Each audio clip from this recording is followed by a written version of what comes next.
Welcome to Shukla study point. आप सभी का स्वागत है आपके अपने YouTube channel Shukla study point में। मैं शिवम शुक्ला आप सभी दोस्तों का हार्दिक स्वागत करता हूं।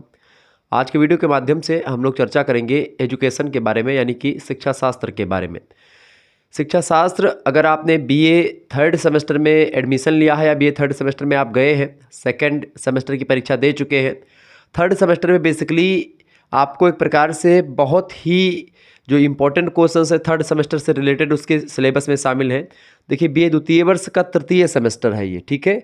आप प्रथम सेमेस्टर में, सेकंड सेमेस्टर में आप फर्स्ट ईयर में होते हैं, और जब आप थर्ड सेमेस्टर और फोर्थ सेमेस्टर में होते हैं तब आप सेकंड ईयर में होते हैं, और जब आप फिफ्थ सेमेस्टर और सिक्स सेमेस्टर में होंगे तब आप थर्ड ईयर में होंगे। क्लियर, ये चीज़ें क्लियर हो गई। तो शिक्षा शास्त्र यानी एजुकेशन के बीए तृतीय सेमेस्टर यानी थर्ड सेमेस्टर का ये मॉडल पेपर है। ये ऐसा मॉडल पेपर है कि इसमें प्रीवियस ईयर क्वेश्चन पेपर को एक प्रकार से भी रखा गया है। 2022 और 2023, बेसिकली 2023 और 2024 में जो पूछे गए क्वेश्चंस हैं उनको भी इसमें इंक्लूड करने का प्रयास किया गया है, यानी कि और 2025 में जिनकी पूछे जाने की संभावना है उन प्रश्नों को भी रखा है। यानी ये जो टॉप 100 क्वेश्चंस आप इस वीडियो के माध्यम से जानेंगे, देखेंगे, वो आपके लिए बहुत ही महत्वपूर्ण है। इससे बाहर आपको बता दूं कुछ आने की संभावना वैसे बहुत कम मिलेगी। बाकी आपका लगभग इसी में मैं संपूर्ण चैप्टर से बनने वाले बहुत ही महत्वपूर्ण एमसीक्यूज को इंक्लूड करने का प्रयास मैंने किया है, ठीक है।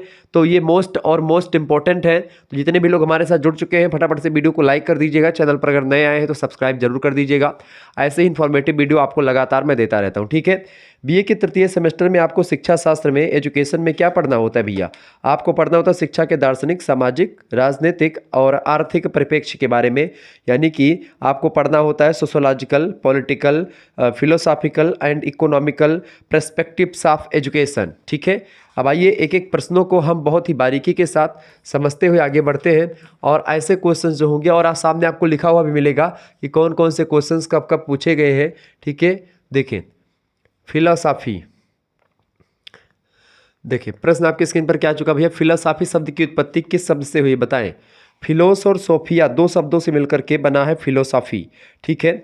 तो ये बात आप ध्यान रखेंगे। तो दर्शन और शिक्षा एक ही सिक्के के दो पहलू हैं, ये रास महोदय ने भी कहा था। ये बात आप ध्यान रखेंगे। पिछले वर्ष 2023 में और 2024 दोनों में ये प्रश्न पूछा गया था। बेसिकली ये प्रश्नों पर हम फोकस करते हैं, ठीक है। शिक्षा और दर्शन एक सिक्के के दो पहलू हैं, किसने कहा था? रास नाम के एक मनोवैज्ञानिक है, शिक्षा मनोवैज्ञानिक है, उन्होंने कहा था। बट हम लोग यहाँ पर चर्चा कर रहे हैं क्वेश्चन नंबर 1 की। फिलोसॉफी शब्द की उत्पत्ति किस शब्द से हुई है? 2023 में प्रश्न पूछा गया। तो फिलोस और सोफिया इन दो शब्दों से मिलकर के बन करके बना है फिलोसॉफी। फिलोस माने होता है फिलो, सोफिया में से बना है सॉफी, ठीक है। ये बात ध्यान रखेंगे। कुल मिलाकर के होता है किसी चीज़ को देख करके उस चीज़ के बारे में उसकी तह तक जाना ही फिलोसॉफी होता है। यानी किसी को देखने के बाद में वो क्यों है, कैसे है, कब तक रहेगा, तमाम प्रकार के प्रश्नों को ढूंढने का प्रयास करना ही फिलोसॉफी के अंतर्गत हम लोग जानते हैं। और जो व्यक्ति ऐसा करता है उसको फिलोसॉफर यानी दार्शनिक कहा जाता है, ठीक है। तो फिलोसॉफी शब्द की उत्पत्ति किससे हुई है? फिलोस और सोफिया इन दो शब्दों से मिल करके हुई है। ए ऑप्शन इसका राइट आंसर होगा। 2023 में क्वेश्चन पूछा गया है। नेक्स्ट क्वेश्चन आपकी स्क्रीन पर आ चुका है। फिलोस शब्द का अर्थ क्या है? विचार, मूल्य, उपरोक्त सभी या फिर प्रेम? 2023 में भी प्रश्न आया है, फटाफट से आप बताने का प्रयास करेंगे। तो फिलोस माने प्रेम, फिलोस माने क्या होता है? लव, दैट मीन्स लव यानी प्रेम। जैसे किसी वस्तु को आपने देखा तो उसको आपने प्रेम की, यानी कि क्या होता है जब आप किसी चीज़ को प्रेम के माध्यम से देखते हैं, ठीक है। देखना, और कैसा देखना? प्रेम से देखना। प्रेम से देखने का तात्पर्य क्या है? यह है कि किसी वस्तु को, किसी विषय को, किसी व्यक्ति को आप जब उसको देखते हैं और प्रेम से देख करके और उसके बारे में तमाम प्रकार की जानकारी इकट्ठा करते हैं, तो फिलोसॉफी बेसिकली यही करती है। तो फिलोस शब्द का अर्थ होता है बेसिकली प्रेम यानी लव, ठीक है। आगे देखते हैं, ये आजकल वाले लव नहीं। अगला क्वेश्चन आपकी स्क्रीन पर आ चुका है। तीसरा नंबर प्रश्न है शिक्षा दर्शन। शिक्षा माने होता है एजुकेशन, दर्शन माने होता है फिलोसॉफी। शिक्षा दर्शन बेसिकली एक क्या है? शिक्षा दर्शन एक नवीन सब्जेक्ट भी मान सकते हैं। जैसे एजुकेशनल साइकोलॉजी हो गई, वैसे ही फिलोसॉफिकल एजुकेशन होता है या एजुकेशन फिलोसॉफी होता है, ठीक है। शिक्षा दर्शन और शिक्षा मनोविज्ञान ये सब अपने आप में एक एक सब्जेक्ट बन चुके हैं आजकल, ठीक है। तो शिक्षा के द्वारा दार्शनिक व्यक्ति जो होता है अपने विचारों को इकट्ठा करता है, अपने विचारों को जानता सीखता है, और उन्हीं विचारों को पुंज को शिक्षा कहते हैं, यानी कि दार्शनिकों के विचारों के पुंज को शिक्षा कहते हैं। और शिक्षा के द्वारा ही कोई व्यक्ति अपने विचारों को ग्रहण करता है, इकट्ठा करता है और उसको एक प्रकार से जो है प्रमाणित करता है। क्लियर? यानी शिक्षा और दर्शन एक ही सिक्के के दो पहलू हैं। इसीलिए मैंने शुरुआत में बता दिया कि रास नाम के एक विद्वान हुए, उन्होंने कहा कि शिक्षा और दर्शन एक ही सिक्के के दो पहलू हैं, एक हेड है और दूसरा टेल है। ठीक है, चले। शिक्षा दर्शन अध्ययन करता है, किसका अध्ययन करता है? समाज का अध्ययन करता है। देखिए, समाज शास्त्र समाज का अध्ययन करता है। ठीक है, sociology is the study of society. ठीक है, बट शिक्षा दर्शन थोड़ी करेगा। शिक्षा दर्शन व्यक्ति का अध्ययन करेगा या शिक्षा की समस्याओं का अध्ययन करेगा? बिल्कुल राइट आंसर हो जाएगा। शिक्षा दर्शन किसका अध्ययन करता है? शिक्षा की समस्याओं का अध्ययन करता है। जो समस्याएं शिक्षा में होती हैं उन्हीं समस्याओं का एक प्रकार से समाधान खोजने का काम शिक्षा दर्शन रूपी विषय करता है। क्लियर? समझ में आ रही चीज़ें? तो ऐसे ही क्वेश्चंस लगातार पूछे जा रहे हैं, तो आप इसका करेक्ट आंसर क्या लगाओगे? C option. तो देख ही रहे होंगे, आपको प्रमाण भी मैं दे रहा हूँ, कोई ऐसा हवाई में फायर नहीं कर रहा हूँ। ठीक है, सोफिया, सोफिया, फिलोस और सोफिया दो शब्दों से मिलकर के बना दर्शन ना, तो इसमें सोफिया, फिलोस का मतलब क्या होता है? प्रेम। ठीक है, और सोफिया का मतलब क्या होता है? सोफिया का मतलब होता है भैया ज्ञान, नॉलेज। ठीक है, यानी कि ज्ञान के प्रति प्रेम होना या ज्ञान से प्रेम होना। शिक्षा मतलब जो दर्शन होता है बेसिकली दर्शन शास्त्र, फिलोस और सोफिया का मतलब क्या होता है? फिलोस माने प्रेम और सोफिया का मतलब होता है ज्ञान, यानी ज्ञान के प्रति अनुराग या ज्ञान से प्रेम हो जाना ही एक प्रकार से दर्शन शास्त्र का मतलब होता है, अगर इसके शाब्दिक अर्थ तक जाएं तो। ठीक है, समझ रहे ना चीज़ों को? तो फटाफट से आप वीडियो को शेयर कर दीजिएगा, लाइक कर दीजिएगा। फिलोस मतलब क्या होता है? प्रेम यानी कि लव, और सोफिया मतलब होता है ज्ञान यानी नॉलेज, यानी ज्ञान के प्रति अनुराग या ज्ञान से प्रेम करना। ठीक है, स्टडी से प्रेम करना, यही एक दार्शनिक का कर्तव्य होता है। आगे देखते हैं। आजकल के बच्चे जो है स्टेटस लगाते हैं कि आई लव बुक्स, बट आप बुक्स को केवल स्टेटस के लिए लगाते हैं, उस पर ध्यान नहीं देते। ठीक है, और लव किसी दूसरे से करते हैं और लगाते हैं स्टेटस क्या? I love books. ठीक है, मैं ये मतलब जो तमाम प्रकार की चीज़ें आजकल बस दिखावा हो रहा है, बाकी कुछ है नहीं। नेक्स्ट क्वेश्चन आपके स्क्रीन पर आ चुका है। दार्शनिक वह है जो ज्ञान के एक अंश का नहीं बल्कि संपूर्णता का प्रेमी होता है। देखिए, दार्शनिक यानी फिलोसॉफर वह व्यक्ति होता है जो ज्ञान के किसी एक अंश का नहीं बल्कि संपूर्णता का प्रेमी होता है। ज्ञान की तह तक जाता है, ज्ञान कहाँ से उत्पत्ति हुई, ज्ञान कैसे आया, या किसी वस्तु, जैसे मान लेते हैं ये रिमोट है, अब ये रिमोट को कैसे हम इसको फिलोसॉफी की नज़र से देखेंगे? फिलोसॉफी की नज़र क्या होगी? मैंने इसको देखा तो मैंने सोचा इसके बारे में मुझे जानकारी चाहिए, यानी ज्ञान प्राप्त करना है। तो ज्ञान के प्रति चूंकि मुझे प्रेम है तो इस वस्तु के बारे में जानना हमारी आंतरिक मतलब जो भावना होगी हमारे अंदर जागेगी कि इसके बारे में हमको जानना है। तो हम क्या करेंगे? ये रिमोट कैसे बना, इसमें कितनी बटन है, कि कहाँ पर बना होगा, कैसे सप्लाई होता है, इसका क्या क्या एक प्रकार से उपयोग है, प्रासंगिकता वर्तमान में कितनी है, ऐसे तमाम प्रकार के प्रश्न हम इसमें खोजेंगे रिमोट को लेकर के। तो कहीं ना कहीं पे यही एक फिलोसॉफर करता है, तो वो संपूर्णता का प्रेमी होता है, किसी एक अंश का प्रेमी नहीं होता है। यह कथन किसने कहा था? सुकरात, स्पेंसर या प्लेटो या फिर जॉन ड्यूबी? किसने कहा था? फटाफट से आप लोग बताने का प्रयास करेंगे। सोक्रेटिस नाम के विद्वान है सुकरात, उन्होंने कहा था। सुकरात कौन है? सुकरात जो है प्लेटो के गुरु थे। ठीक है, तो सुकरात के शिष्य कौन है? प्लेटो, और प्लेटो के शिष्य कौन है? अरस्तु। ठीक है, ध्यान रखेंगे, प्रश्न पूछा था। अरस्तु, अरस्तु के शिष्य कौन है? अरस्तु के शिष्य है सिकंदर, आपने नाम सुना होगा सिकंदर का, सिकंदर महान। ठीक है, तो सुकरात के शिष्य प्लेटो, प्लेटो के शिष्य अरस्तु, अरस्तु के शिष्य सिकंदर। ठीक है, ये प्रश्न ये पूरा ध्यान रखें, कई बार परीक्षा में, पॉलिटिकल साइंस में और हर एक परीक्षाओं में पूछा जाता रहा है। दर्शन है, बताएं दर्शन यानी कि फिलोसॉफी क्या है? सत्य की खोज, विचार करने की कला, अनुभव की समय, या फिर उपरोक्त सभी? करेक्ट आंसर क्या हो जाएगा? दर्शन क्या है? दर्शन होता है बेसिकली सत्य की खोज करना, सत्य की तह तक जाना, दर्शन। ऑप्शन नंबर इसका का करेक्ट आंसर होगा। ठीक है, आगे देखते हैं। अगला क्वेश्चन आ चुका है। शिक्षा और दर्शन के संबंध में कौन सा कथन सही नहीं है? सही है नहीं, सही नहीं है, यानी कि 3 कथन सही हैं, एक कथन में सही नहीं है। वही कथन इन चारों में से हमको ढूंढना है, तो चारों ऑप्शन को हमको पहले पढ़ना पड़ेगा। देखें, शिक्षा दर्शन को व्यवहारिक रूप में प्रदर्शित करता है। क्या करता है? शिक्षा जो होती है वो दर्शन को एक बिहेवियरल स्ट्रक्चर में प्रदर्शित करती है। ठीक है, बिल्कुल करती है। तो शिक्षा दर्शन को व्यवहारिक रूप में प्रदर्शित करती है, बिल्कुल सही बात है। शिक्षा आध्यात्मिक आदर्शों यानी स्पिरिचुअल जो आइडियल्स हैं, सत्यम शिवम सुंदरम को प्राप्त करने में सहायता भी प्रदान करती है, बिल्कुल करती है। शिक्षा के द्वारा ही हम आध्यात्मिक मूल्यों को या आध्यात्मिक चीज़ों को जान पाते हैं, आध्यात्मिक आदर्शों को, जिसमें सत्यम शिवम सुंदरम, इनको समझ पाते हैं। ये भी बिल्कुल सही है। तीसरा है कि शिक्षा के माध्यम से दार्शनिक विचार एक पीढ़ी से दूसरी पीढ़ी को हस्तांतरित होते हैं। हस्तांतरित मतलब होता है जैसे कि आपके दादाजी कुछ जानते थे, वो आपके पिताजी को बताए होंगे, आपके पिताजी आपको बताएंगे, आप अपने बच्चे को बताओगे, आपका बच्चा अपने बच्चे को बताएगा। इस तरीके से संस्कृति एक पीढ़ी से दूसरी पीढ़ी में हस्तांतरित होती है। किसके माध्यम से? शिक्षा के माध्यम से। यानी अगर व्यक्ति शिक्षित नहीं होगा तो उसकी संस्कृति का विकास रुक जाएगा, ठीक है, कल्चर का विकास नहीं हो पाएगा, चूँकि संस्कृति रुक गई। क्योंकि शिक्षा एक प्रकार से, शिक्षा एक माध्यम है जिसके माध्यम से संस्कृति का हस्तांतरण किया जाता है, ठीक है। ये भी सही है। शिक्षा व्यक्ति को विवेकहीन बनाती है। नहीं, विवेकहीन क्यों बनाएगी शिक्षा? तो यही गलत होगा। देखने में स्पष्ट हो रहा है कि शिक्षा व्यक्ति को विवेकहीन नहीं बनाती है, बल्कि विवेकपूर्ण बनाती है, ठीक है। तो यही आपका गलत है। प्रश्न के अकॉर्डिंग आपका सही आंसर क्या होगा? D option. अगला क्वेश्चन आपकी स्क्रीन पर आ चुका है, फटाफट से आप देखेंगे। दर्शन के संबंध में कौन सा कथन असत्य है? बताएं। 2024 में क्वेश्चन पूछा गया अभी।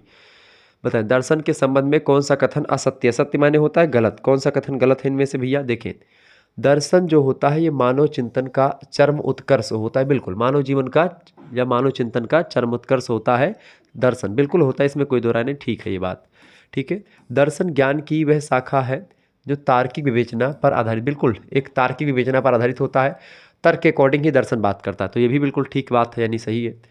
तीसरी बात है कि दर्शन मनुष्य के उच्चतम विकास का सोपान है। बिल्कुल बिल्कुल बिल्कुल, जो व्यक्ति बहुत ही उच्चतम विकास जिसका हो जाता है वही व्यक्ति दार्शनिक बन पाता है, वही व्यक्ति दार्शनिक होता। तो बिल्कुल दर्शन मनुष्य के उच्चतम विकास का सोपान है, बिल्कुल ठीक है।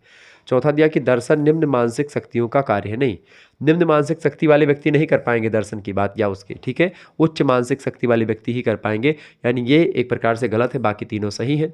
प्रश्न था कि दर्शन के संबंध में कौन सा कथन असत्य है? तो ऑप्शन नंबर डी जो दिया है यही कथन आपका बिल्कुल असत्य प्रतीत है, ठीक है। तो डी ऑप्शन इसका राइट आंसर होगा। ये 2024 में सब क्वेश्चन पूछे गए हैं, ध्यान रखेंगे। 23 में भी प्रश्न आए हैं कई विश्वविद्यालयों में। ये एक विश्वविद्यालय की एक प्रकार से डाटा नहीं है, कई विश्वविद्यालयों में ये सब क्वेश्चन पूछे जा रहे हैं। अगला क्वेश्चन से, नीति शास्त्र किस मीमांसा का एक भाग है? बताएं। नीति शास्त्र को बोलते हैं एथिक्स, ठीक है, ये बात ध्यान रखेंगे। नीति शास्त्र किस मीमांसा का एक भाग है? मीमांसा जो दर्शन के एक अंग है, तो जो मूल्य मीमांसा होती है वही नीति शास्त्र का एक भाग है। मूल्य मीमांसा जो है, नीति शास्त्र जो है मूल्य मीमांसा का एक भाग है। ऑप्शन नंबर इसका सी करेक्ट आंसर होगा। अगला क्वेश्चन से, दर्शन विज्ञानों का विज्ञान है, यानी कि साइंस का भी साइंस है जो फिलोसॉफी होती है, यह कथन किसने कहा था? 2024 में ये प्रश्न पूछा गया, बहुत ही इंपॉर्टेंट क्वेश्चन है परीक्षा की दृष्टि से। आपके बताएं। रसेल, बर्ट्रैंड रसेल इनका पूरा नाम है, या फिर कॉम्टे, अगस्त कॉम्टे, या अरिस्टोटल यानी अरस्तु, या फिर प्लेटो? बताएं, फटाफट से आप बताने का प्रयास करेंगे। दर्शन विज्ञानों का विज्ञान है, इस कथन को कहा था अगस्त कॉम्टे ने। ऑप्शन नंबर इसका बी करेक्ट आंसर हो जाएगा, कॉम्टे महोदय ने, ठीक है। ये क्लियर हुआ आपका। देखिए एक चीज़ और ध्यान रखेंगे, मान लेते हैं आपको पीडीएफ प्राप्त करनी है शिक्षा शास्त्र की, हिंदी की, ज्योग्राफी की, पॉलिटिकल साइंस की, हिस्ट्री की, एंशिएंट हिस्ट्री की, या फिर एजुकेशन की, होम साइंस की, किसी भी सब्जेक्ट की, ठीक है। सभी सब्जेक्ट की पीडीएफ के लिए और सभी सब्जेक्ट के कोर्स ज्वाइन करने के लिए आपको मात्र 100 रुपीज़ पे करने होते हैं, और उसमें आपको सभी पीडीएफ मिल जाती है। जैसे ये जो क्लास चल रही है, क्वेश्चन मतलब ये सब क्वेश्चन श्रृंखला चल रही है, इसकी पीडीएफ आपको मिलेगी कब? जब आप ग्रुप ज्वाइन कर लोगे। ग्रुप ज्वाइन करने के लिए करना क्या है? 91 61 93 60 62 पर आपको एसएमएस कर देना है, ठीक है। इस पर एसएमएस करेंगे क्या? अपना नाम, अपनी यूनिवर्सिटी का नाम, आप किस यूनिवर्सिटी में पढ़ते हैं, आपके सब्जेक्ट्स क्या क्या हैं, ठीक है। आप इन चीज़ों के एक प्रकार से अपने सब्जेक्ट्स, अपनी यूनिवर्सिटी का नाम, अपना नाम लिख करके आप भेज दीजिएगा। आपके पास एक स्कैनर सेंड किया जाएगा, आपको इसी स्कैनर पर मात्र 100 रुपीज़ जो है गूगल पे, फ़ोनपे, जो कुछ भी आप चलाते हैं उससे आप स्कैनर पर सेंड कर दीजिएगा। अगर आप नहीं चलाते हैं तो आप किसी दूसरे से, किसी दुकान से जा करके भी करवा सकते हो, ठीक है, तब भी आपको ऐड कर दिया जाएगा। इससे जुड़ने से फ़ायदा ये होगा कि आप जैसे ये क्लास जो देख रहे हैं इसकी पीडीएफ आपको मिलेगी, साथ ही साथ में अभी तक जो भी क्लासेस हो चुकी हैं उन सभी की पीडीएफ आपको मिलेगी। इसके साथ साथ पीडीएफ नोट्स के साथ साथ आपको वीडियो लेक्चर्स भी प्रोवाइड किए जाएंगे। वीडियो लेक्चर्स के साथ साथ जो भी लाइव क्लासेस होंगी उनकी भी नोटिफिकेशन आपको व्हाट्सएप ग्रुप में मिलती रहेगी। इसके साथ ही साथ आपको एक प्रकार से मॉडल पेपर महासंग्राम रिवीजन क्लास, मैराथन क्लास, इसके माध्यम से संपूर्ण सिलेबस को कवर करने का प्रयास भी किया जाएगा। यानी आप जैसे ये मॉडल पेपर आप देख रहे हैं, इसमें मैंने संपूर्ण सिलेबस से बनने वाले इंपॉर्टेंट प्रश्नों को उठाया है और आपके समक्ष लेकर के आया हूँ। ठीक है, तो अगर आप जुड़ जाएंगे तो ये क्या होगा, आपको क्वेश्चन पेपर की ये श्रृंखला दिख रही है, आप इसको हल कर सकते हो। पहले आप वीडियो देखिए, वीडियो देखने के बाद में आप क्या करें, इसकी फोटो कापी निकलवा लें अगर आपको और सहज पढ़ाई करनी है तो। अगर फोटो कापी नहीं निकलवाने में सक्षम है तो भी कोई दिक्कत की बात नहीं, या मोबाइल फ़ोन्स पर ही एक प्रकार से इस जो आपको पीडीएफ मिलेगा, इस पीडीएफ से आप जैसे जान लीजिए कि आप पेपर में बैठे हैं, 1 घंटे का समय निकालिए और 1 घंटे एकदम पेपर की भांति आप बैठ करके बिना डिस्टर्ब हुए दरवाज़ा बंद कर दिए, अंदर से फ़ोन लॉक कर दीजिए, रख दीजिए कि अब फ़ोन तभी खुलेगा जब 1 घंटे बीत जाएंगे। उसके बीच में चाहे किसी का भी फ़ोन आ जाए, मेरे को फ़ोन नहीं छूना है। ठीक है, और उसके बाद में आप इसको हल करें वीडियो देखने के बाद में, फिर आप देखें आपके दिमाग में कितने क्वेश्चन रुके। तो अपने आप को जब तक आप टेस्ट नहीं करोगे तब तक एक प्रकार से आप ऑब्जेक्टिव परीक्षाओं की तैयारी बेहतर नहीं कर पाओगे, ये बात आप ध्यान रखेंगे। ये मनोवैज्ञानिक तरीका मैं बता रहा हूँ, चूंकि शिक्षा मनोविज्ञान में सारी बातें हम लोग पढ़ते पढ़ाते हैं कि जब भी 4-5 ज्ञानेंद्रियाँ किसी काम में एक साथ काम करती हैं तो वह चीज़ें आपको याद रह जाती हैं। आपके जो तीनों मस्तिष्क हैं, अचेतन, अवचेतन और अर्धचेतन, इन सभी में एक प्रकार से रुक जाती हैं। ठीक है, कंटेंट आपका रुक जाता। तो आप जब 2-3 बार इन चीज़ों को हल करेंगे, देखेंगे, ऐसे कई मॉडल पेपर, कई क्वेश्चन पेपर आपको जो पिछले वर्ष के क्वेश्चन पेपर है वो भी प्रोवाइड किए जाएंगे। हालांकि ये आप देखते हैं मैं प्रीवियस ईयर क्वेश्चन को उठा करके आपके समक्ष लाने का प्रयास करता हूँ। तो आप सभी लोगों को फटाफट से इसको ज्वाइन करके, और ऑब्जेक्टिव परीक्षाओं में तो सबसे ज़रूरी बात ये होती है कि भाई आप अगर जुड़ेंगे तो इससे क्या होगा कि ऑब्जेक्टिव में जितना आप सही कर दोगे उतना पूरा का पूरा नंबर आपको मिल जाना है। तो अपने नंबर को बढ़ा लीजिए, चूंकि अब सेकंड सेमेस्टर में आप जाओगे तो हो सकता है आपकी परीक्षा लिखित हो। ठीक है, हो सकता है मतलब कुछ विश्वविद्यालय में लिखित होनी शुरू हो जाएगी, कुछ में ऑब्जेक्टिव। तो ऐसे में जब तक आपकी ऑब्जेक्टिव हो रही तब तक तो नंबर खूब ज़्यादा ले आओ आप। ठीक है, ताकि आपका परसेंटेज ठीक ठाक बने। तो आपको परसेंटेज ठीक ठाक बनाना है तो आप तुरंत मात्र 100 रुपीज़ से फीस रखी गई है, किसी एक सब्जेक्ट की फीस नहीं है, सभी सब्जेक्ट को इसी में आपको मिल जाएगा। यानी आपके जैसे political science, history, geography, Hindi, Sanskrit कुछ भी है तो उन सभी के एक प्रकार से आपको objective, model paper, PDF note सब कुछ आपको दे दी जाएंगे, वीडियो लेक्चर सब मिल जाएंगे। तो फटाफट से एसएमएस करके आप ग्रुप में ज्वाइन हो सकते हैं। और ये एक प्रकार से बहुत ही इन्फॉर्मेटिव चीज़ें थी। फटाफट से एसएमएस करें 9161 93 60 62। समय बहुत कम बचा हुआ है तो फटाफट से एसएमएस करें, देर ना करें। हालांकि आपका एडमिशन होता रहेगा, बट आप जो है जितना जल्दी करेंगे आपके लिए ही बेहतर होगा, आपके लिए फ़ायदा होगा। और ये बात ध्यान रखेंगे, जो बच्चे डरते हैं कि ये इसके अंदर सेंड करेंगे तो इससे फ्रॉड या कुछ भी जो दिमाग में आप चल रहा, कोई फ्रॉड नहीं है। मैं खुद बोल रहा हूँ और मैं खुद ही आपको इंक्लूड करता हूँ ग्रुप में, मैं खुद ही जोड़ता हूँ। तो टेंशन लेने की कोई ज़रूरत आपको नहीं है। ठीक है, सभी बच्चे फटाफट से एसएमएस करके जुड़ जाएँ। चलें,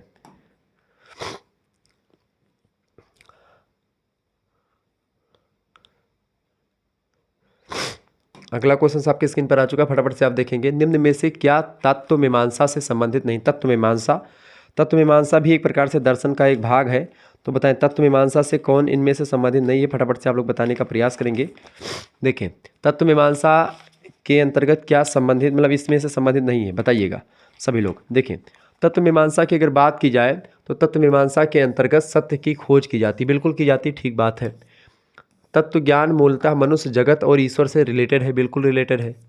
इसके अंतर्गत जीव और आत्मा के अस्तित्व से जुड़े प्रश्नों का अध्ययन किया जाता है, बिल्कुल किया जाता है, ये भी सही है। इसके अंतर्गत नीति शास्त्र का अध्ययन किया जाता नहीं। तत्व मीमांसा के अंतर्गत नीति शास्त्र का अध्ययन नहीं किया जाता, यानी करेक्ट आंसर आपका क्या हो जाएगा, यही संबंधित नहीं है। तत्व मीमांसा से कौन, नीति शास्त्र का अध्ययन इसके अंतर्गत नहीं किया जाता है। ठीक है, तो इसका डी ऑप्शन राइट आंसर होगा। आगे देखेंगे, थोड़ी तबीयत हमारी ख़राब है, इस वजह से सही तरीके से जो है वॉइस आपको क्लियर नहीं हो रही होगी, बट ठीक है। चले, प्रश्न है, ब्रह्म सूत्र की रचना किसने की थी? फटाफट से आप बताएंगे। 2024 में क्वेश्चन पूछा गया, देखें साथ साथ में। ब्रह्म सूत्र की रचना किसने की थी भैया? तो ब्रह्म सूत्र की रचना की थी बदरायण व्यास ने। किसने की थी? बदरायण व्यास जी ने करी थी। ऑप्शन नंबर इसका ए करेक्ट आंसर होगा। अगला क्वेश्चन है, निम्न में से कौन वेदांत की शाखा नहीं? वेदांत की शाखा नहीं है 2024, नहीं है, बताएं वेदांत की शाखा क्या नहीं भैया इनमें से? फटाफट से आप बताएंगे। देखिए, वेदांत में अद्वैत वेदांत, राम विशिष्टाद्वैत वेदांत, विशिष्ट अद्वैत वेदांत, जबकि शैव विशिष्टाद्वैत वेदांत ये कोई वेदांत नहीं है। तो इसका मतलब कि ये वेदांत का भाग नहीं है, तो इसका डी ऑप्शन राइट आंसर हो जाएगा, ये इसकी शाखा नहीं है। ठीक है, आगे देखते हैं। अगला क्वेश्चन आपकी स्क्रीन पर आ चुका है। सॉरी, अद्वैतवाद का प्रतिपादन किसने किया था? बताएं, रामानुजाचार्य, महर्षि वाल्मीकि, वेदव्यास या शंकराचार्य? तो अद्वैत वेदांत का प्रतिपादन किया था आदिगुरु शंकराचार्य जी ने। Option number C correct answer होगा। बहुत ही महत्वपूर्ण प्रश्न है, परीक्षा में 100% आने वाला है। अगला क्वेश्चन है अद्वैतवाद के अनुसार शिक्षा के कितने रूप हैं बताएं। 2024 में क्वेश्चन पूछा गया था। अद्वैतवाद के अनुसार शिक्षा के कितने रूप हैं बताइएगा। तो शिक्षा के कितने रूप हैं भैया। अद्वैत वेदांत के अनुसार बिल्कुल शिक्षा के 3 रूप स्वीकार किए गए हैं अद्वैत वेदांत के according. B option correct answer होगा। ये सब प्रश्नों को ध्यान रखते हुए चलेंगे, ठीक है, और आप इसको हल करेंगे जब इस पीडीएफ के माध्यम से, तो आपका बहुत बेहतर तैयारी हो जाएगी। ऐसे एक आध दो मॉडल पेपर मैं और आपके लिए व्यवस्थित कर दूंगा, और क्वेश्चन पेपर पिछले वर्ष के भी मॉडल पेपर आपको मिल जाएंगे, लिखित वाले भी आपके लिए अवेलेबल हैं, तो आपके लिए कंटेंट की कमी नहीं है। अद्वैतवाद के अनुसार जीवन का अंतिम उद्देश्य क्या है बताएं। अद्वैतवाद का जीवन का अंतिम उद्देश्य क्या स्वीकार करता है। ज्ञान की प्राप्ति, धन की, या मोक्ष की, या ऐश्वर्य की बताएं। तो अद्वैतवाद के अनुसार जीवन का अंतिम लक्ष्य होता है मोक्ष की प्राप्ति करना। मोक्ष क्या है। मोक्ष दैट मीन्स आवागमन के बंधन से मुक्त हो जाना। ये जो 84 लाख योनियाँ भ्रमण करनी पड़ती है मनुष्य को, उस योनियों में ना भ्रमण करना, यानी कि मोक्ष मतलब कि स्वर्ग में जाकर के उसका स्थान फिक्स हो जाना, और वो पृथ्वी लोक से परे हो जाना, ठीक है, वही भी ऑप्शन। अगला क्वेश्चन है श्रीमद् भागवत गीता किसने किसको सुनाई थी। 2024 में क्वेश्चन पूछा गया था। तो श्री कृष्ण ने कर्ण को नहीं सुनाई थी, ना तो भीम को सुनाई थी, ना ही कौरवों को सुनाई थी। श्री कृष्ण भगवान ने अर्जुन को गीता सुनाई थी। अच्छा, गीता श्रीमद् भगवत गीता महाभारत के किस पर्व में है, आपसे ये भी प्रश्न पूछा जाता है कि श्रीमद् भगवत जो महाभारत है किसकी रचना किसने करी है। महाभारत की रचना महर्षि वेदव्यास जी ने करी है। वेदव्यास जी का पूरा नाम क्या है। महर्षि द्वैपायन, मतलब कि महर्षि कृष्ण द्वैपायन वेदव्यास इनका पूरा नाम है वेदव्यास जी का, ठीक है। सत्यवती जी के पुत्र थे, और इनका संबंध कौरवों मतलब कि कौरवों और पांडवों के परिवार से भी था। और आपको बता दूं, इन्होंने महाभारत जैसे दुनिया के सबसे विशालतम ग्रंथ को लिखा। दुनिया का सबसे बड़ा ग्रंथ है महाभारत, सबसे बड़ा महाकाव्य है। और बता दूं कि इसमें कौरवों और पांडवों की एक प्रकार से जो द्वंद्व है उसी द्वंद्व को दिखाया गया है। साथ ही साथ में इसमें जो है जो भीष्म पर्व आता है, उसमें चूंकि महाभारत पर्वों में बटा हुआ है, जैसे कि रामायण कांड में बटा है, ऐसे ही महाभारत पर्व में बटा हुआ है। तो आपसे भी प्रश्न पूछा था कि महाभारत किस में बटा है, तो पर्वों में बटा है। अब ये प्रश्न आता है कि श्रीमद् भगवत गीता किस पर्व में महाभारत में संकलित है, तो भीष्म पर्व में संकलित है। किस पर्व में भैया, भीष्म पर्व में संकलित है, ठीक है। श्रीमद् भगवत गीता क्लियर, 18 अध्याय है इसमें। तो श्रीमद् भगवत गीता की अगर बात की तो इसने भगवान श्री कृष्ण ने अर्जुन को सुनाई थी, श्री कृष्ण भगवान ने। अच्छा, इसको गीता नाम क्यों दिया गया। गीता मतलब क्या होता है, गीत, गीत से बना गीता, यानी भगवान श्री कृष्ण ने अपने मुखार बिंदु से गीता को गाया था। कैसे कि यत्र योगेश्वरा किषणौ यत्र पार्थो धनुर्धरः तत्र श्री विजय विभूति धुर्वानीति मतिर्ममः, ठीक है। इस तरीके से उन्होंने गा करके सुनाया था कि नयनम छिद्दं शस्त्राणि हे पार्थ, नयनम छिद्दं शस्त्राणि नयनम दहति पावकः न चैनम क्लेदयन्ति यापो न शोषयत मारुतः। इस तरीके से उन्होंने एक प्रकार सुना था। यदा यदा हि धर्मस्य ग्लानिर्भवति भारतः अभ्युत्थानम् अधर्मस्य तदात्मानं सृजाम्यहम्। इस तरीके से उन्होंने सुनाया था। धर्म क्षेत्रे कुरुक्षेत्रे समं वेतायुवस्सवा मामका पांडवस् पुत्रस् किम कुर्वन्ति संजया। धृतराष्ट्र पूछते संजय से कि हे संजय, मेरे और पांडवों के पुत्रों के बीच में क्या हो रहा है, मुझे कृपा करके बताएं। धर्म क्षेत्रे कुरुक्षेत्रे, धर्म क्षेत्र और कुरुक्षेत्र के बीच में क्या हो रहा है। धर्म क्षेत्रे कुरुक्षेत्रे संवेतायुवत्सवा मामका पांडवस्य पुत्र किम कुर्वन्ति संजय। इस तरीके से तमाम प्रकार गीता में श्लोक, गीता अगर आप पढ़ेंगे तमाम प्रकार के प्रश्नों को आपको मिल जाएगा, सब उत्तर मिल जाएगा। भगवान श्री कृष्ण अर्जुन के समस्त प्रश्नों के जवाब देते हैं। अर्जुन पूछता है कि ये मेरे दादा खड़े हैं, ये मेरे जो है मामा शकुनी हैं, ये मेरे मामा शल्य भी हैं जो माद्री के भाई हैं, नकुल के मामा सगे हैं, हमारे एक प्रकार से चचेरे मामा, मतलब ऐसे मामा समझ लो कि थोड़े दूर के मामा, ठीक है। हमारी माद्री माता जी के भाई हैं, मदर नरेश, ठीक है, शल्य, शकुनी मामा, ऐसे तमाम प्रकार के जो है। दुर्योधन भले ही वो दुष्ट है लेकिन मेरा भाई ही तो है, ठीक है, मेरे बड़े पापा का लड़का है। ऐसे तमाम प्रकार के जो है दिमाग में अर्जुन के डाउट आते हैं। आचार्य द्रोण जिन्होंने मुझको शिक्षा दी है, उन्होंने मुझको बाण चलाना सिखाया, उनको मैं भीष्म पितामह की गोद में मैं खेला हूँ, उनको कैसे मारूं। कुलगुरु कृपाचार्य ने हमारे लिए तपस्या करी, हमारे लिए, हमारे कुल के लिए एक प्रकार से तमाम प्रकार के यज्ञ हवन किए हैं, मैं उनके विरुद्ध कैसे अस्त्र चलाऊँगा। अश्वत्थामा तो मेरे एक प्रकार से साथ रहता था, पढ़ता था, मैं उसको कैसे मार सकता हूँ। दुशासन और छोटे छोटे भाई, तमाम प्रकार के मोह सकल व्याधिन कै मूला। मोह और प्रेम जो होता है, प्रेम वाले मोह, तो मोह जैसे अपने पुत्र के प्रति भी होता है, किसी जैसे आपके विषमलिंगी प्राणी कोई है, जैसे कि मान लेते हैं आप महिला हो तो आप पुरुष से प्रेम हो सकता है, या पुरुष से तो महिला से प्रेम हो सकता है। ऐसे तमाम प्रकार के चीज़ें आपके समक्ष आएंगी। तो ये मोह जो होता है, इसमें व्याधियाँ उत्पन्न होती। मोह सकल व्याधिन के मूल तुलसीदास जी भी कहते हैं। तो कहीं ना कहीं पे इसमें जब मोह उत्पन्न हुआ भगवान मतलब अर्जुन को, तो अर्जुन को भगवान श्री कृष्ण ने समझाया कि देखें कि मोह सकल व्याधिन के मूला, ये शरीर की मोह तुम क्या करते हो। उन्होंने कहा मारेंगे। तो वो बोला अबे शरीर तुम्हारी थोड़ी है, ये तुम्हारी तो मतलब आत्मा हो तुम, ये कपड़ा है शरीर, इसको निकाल के फेंक दो, काम खत्म। ठीक है, कपड़े की भांति वो चेंज कर देगा। आत्मा अजर अमर अविनाशी है, नैनम छिद्दं शस्त्राणि नैनम दहति पावका, उसको शस्त्रों के द्वारा भेदा नहीं जा सकता। हे अर्जुन, क्यों डर रहा है? तुम सोच रहे हो कि मैं भीष्म पितामह की आत्मा पर वार कर रहा हूँ, दैट इज इम्पॉसिबल, तुम नहीं कर पाओगे। तुम भीष्म पितामह को मारने में सक्षम हो नहीं, उनके शरीर को तुम मारोगे। आत्मा तो अजर अमर और अविनाशी है, एक दिन सबको मरना है। इतना ज्ञान भगवान श्री कृष्ण ने अर्जुन को बताया कि अर्जुन ने एक प्रकार से उनकी दिशा और दशा बदल गई। अर्जुन की गांडीव छूट गई थी उनके हाथों से, लेकिन फिर से अर्जुन की गांडी उठी, झनकार उठी, लक्ष्मण बाण सरा। सरासन माने क्या होता है? धनुष। जिस तरीके से भगवान राम ने कहा था कि लक्ष्मण बाण सरासरन, उसी तरीके से आगे बढ़ते, नहीं तो बड़ा लंबा हो जाएगा लेक्चर। तो भगवान श्री कृष्ण ने अर्जुन को सुनाया था। बी ऑप्शन इसका राइट आंसर होगा। प्रश्न गीता से खूब आएंगे दबा के, चूंकि ये दर्शन शास्त्र का सबसे महत्वपूर्ण एक प्रकार से भारतीय दर्शन का एक पुस्तक है। श्रीमद् भगवद गीता में कुल कितने अध्याय हैं? तो 18 अध्याय हैं। ऑप्शन नंबर इसका डी करेक्ट आंसर हो जाएगा। अगला क्वेश्चन आपकी स्क्रीन पर आ चुका है, फटाफट से आप देखने का प्रयास करेंगे। इंपॉर्टेंट क्वेश्चन आ चुका भैया, सभी लोग वीडियो को शेयर करिएगा। श्रीमद् भगवद गीता में कुल कितने श्लोक हैं? तो कुल मिलाकर के लगभग 700 श्लोक के आसपास है। ऑप्शन नंबर इसका सी करेक्ट आंसर होगा। अगला क्वेश्चन से 2024 में सब प्रश्न पूछा गया था। गीता का दूसरा नाम क्या है? बताएं, गीता का दूसरा नाम क्या है भैया? तो श्रीमद् भगवद गीता का दूसरा नाम क्या है? फटाफट से आप बताएंगे। गीतो उपनिषद भी इसको कहीं कहीं पर लिखा हुआ मिलता है, गीत उपनिषद। ठीक है, बी ऑप्शन करेक्ट आंसर हो जाएगा। कौरवों और पांडवों के गुरु कौन थे? तो इनके पांडव और गुरु इनके कौन थे? गुरु द्रोणाचार्य थे।